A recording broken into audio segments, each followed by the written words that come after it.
Hello, and welcome to the first episode in the series, A Post-Meat Generation. This is a series of vlogs that is investigating a world without meat, looking at the future technologies and its impact on society. We as humans have a limitless appetite for meat, especially here in Australia.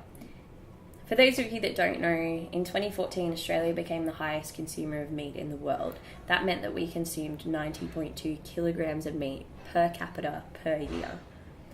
Livestock production is unlikely to meet these global expectations, and as the population rises, the supply and demand rises, and ultimately the earth cannot sustain it anymore. Animal agriculture is responsible for about 18% of greenhouse gas emissions. That's more than the combined exhaust from all transportation ever. That's every single car, bus, boat, all combined. Animal ag is responsible for 80 to 90% of water consumption. Animal agriculture is the leading cause of species extinction, water pollution, and habitat destruction, not to mention Amazon rainforest destruction and ocean dead spots. When I'm out on the street, I often get the question, don't you care about the farmers? Don't you care about their livelihoods? You know, they've been born into it, it's their tradition. Of course I care about humans. But what I would like to do throughout this series of vlog posts is to come up with an alternate for these farmers.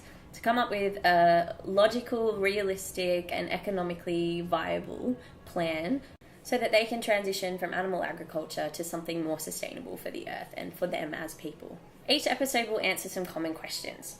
What does a world with no meat look like? We look at the earth, the animals, and our health. What could we change?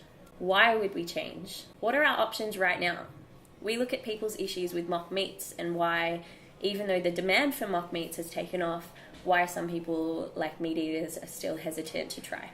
In one of the future episodes, I would like to have a heavy focus on in vitro meats, lab meats. I want to look at why this is such a taboo topic in society and why it's not legal yet in Australia. And finally, would I eat it? After the research, I'd like to come to a conclusion as to whether me, as a vegan, would consume this product.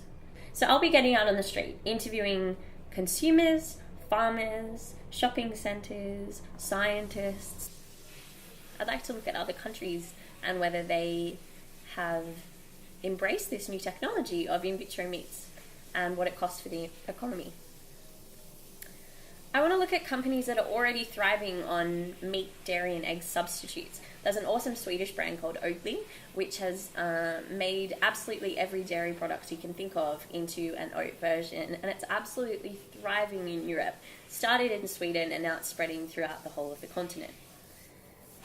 I want to ask Reddit. I know that I'll get controversy, and I would love to see the main reasons behind people choosing to eat this in vitro meat or not.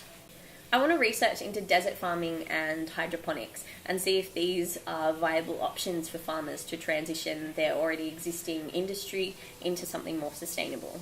My timeline is one video per week. Hopefully I can fulfill that. And I'm looking for people to help. So if you are a videographer, an After Effects master, if you are just a huge animal activist, if you don't really know about these topics and want to learn with me on this process, then come along, comment down below, DM me, and we'll see what we can do. It's going to be exciting, and I'm looking for all the options I can. So thank you so much for listening. Let's make the future a post-meat future, a post-meat generation.